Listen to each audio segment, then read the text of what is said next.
जय हिंद। नमस्कार साथियों, स्वागत है आप सभी का चौधरी आईएएस अकेडमी प्लेटफॉर्म पर। मैं चौधरी अनिल शोरान आशा करता हूं कि आप और आपकी फैमिली में सभी अच्छे होंगे, स्वस्थ होंगे। तो आज की हमारी सेकंड क्लास है हरियाणा का प्राचीन इतिहास आदि ऐतिहासिक काल। क्योंकि आप लोगों को पता है कि हमने सीरीज स्टार्ट की हुई है हरियाणा जीके के लिए, टॉपिक वाइज जीके, जिसमें हम कवर करेंगे। तो चलिए स्टार्ट करते हैं बिना किसी देरी के। हरियाणा का वर्णन हमें तीन कालों में मिलता है। हरियाणा का वर्णन हमें कितने कालों में मिलता है? तो हरियाणा का वर्णन तीन कालों में मिलता है, जिसमें पहला कौन सा है? प्राग ऐतिहासिक काल। दूसरा कौन सा है? आद ऐतिहासिक काल। और तीसरा है आपका ऐतिहासिक काल। यानी कि हरियाणा का वर्णन तीन कालों में मिलता है। पहला प्राग ऐतिहासिक काल, दूसरा आद ऐतिहासिक काल, तीसरा ऐतिहासिक काल। चलिए अब थोड़ा हम इसको डिटेल में डिस्कस कर लेते हैं। सबसे पहले प्राग ऐतिहासिक काल। प्राग ऐतिहासिक काल हम किसको कहते हैं? हम प्राग ऐतिहासिक काल उस काल को कहते हैं जिससे हमें कोई लिखित साक्ष्य नहीं मिला हो। जिससे हमें कोई भी लिखित साक्ष्य नहीं मिला हो। उदाहरण के लिए पाषाण काल। दूसरा है आपका आद ऐतिहासिक काल। और आद ऐतिहासिक काल कौन सा होता है? वो काल होता है जिसमें हमें लिखित साक्ष्य तो मिले लेकिन उनको पढ़ा नहीं गया। क्या होता है आदि ऐतिहासिक काल? जिसमें लिखित साक्ष्य तो हमें मिले लेकिन उनको पढ़ा नहीं गया। एग्जाम्पल के लिए हम किसको ले सकते हैं? सिंधु घाटी सभ्यता को ले सकते हैं। तीसरा है आपका ऐतिहासिक काल। ऐतिहासिक काल के बारे में क्या कहा गया? वो काल जिसमें हमें लिखित साक्ष्य भी मिले और जिनको पढ़ा भी गया, उनको हम क्या कहते हैं? ऐतिहासिक काल कहते हैं। इसमें एग्जाम्पल के तौर पर हम ले सकते हैं वैदिक काल और उत्तर वैदिक काल।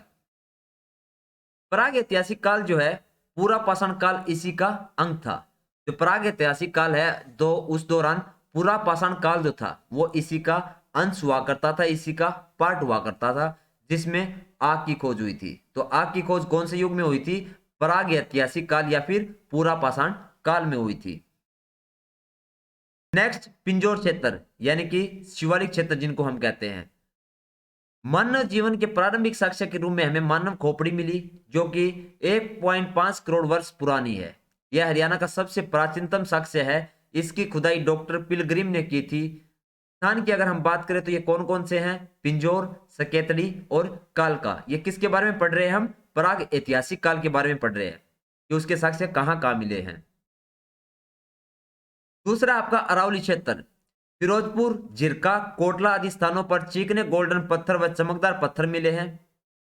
पूरा पाषाण काल प्राचीनतम साक्ष्य भारत में भीमबेटका की गुफाएं मध्य प्रदेश से भी आपको मिला है। दूसरा हम डिस्कस करते हैं आदि ऐतिहासिक काल। तो आदि ऐतिहासिक काल में हरियाणा में हड़प्पा सभ्यता। जो हड़प्पा सभ्यता वो किसकी है? आदि ऐतिहासिक काल की है। तो हड़प्पा सभ्यता को सिंधु घाटी सभ्यता, सरस्वती सभ्यता के नाम से भी जाना जाता है। जो हड़प्पा सभ्यता उसको अन्य किस नाम से जाना जाता है? सिंधु घाटी सभ्यता या फिर सरस्वती सभ्यता के नाम से भी उसको जाना जाता है, क्योंकि यह सभ्यता सिंधु सरस्वती नदी के किनारे पनपी थी। यानी कि ये जो संस्कृति है, ये सिंधु और जो हमारी सरस्वती नदी हुआ करती थी उसके किनारे से उत्पन्न हुई है। इस सभ्यता में सबसे पहले खोजा गया स्थल था हड़प्पा। इस सभ्यता में सबसे पहले खोजा गया स्थल कौन सा था? हड़प्पा था।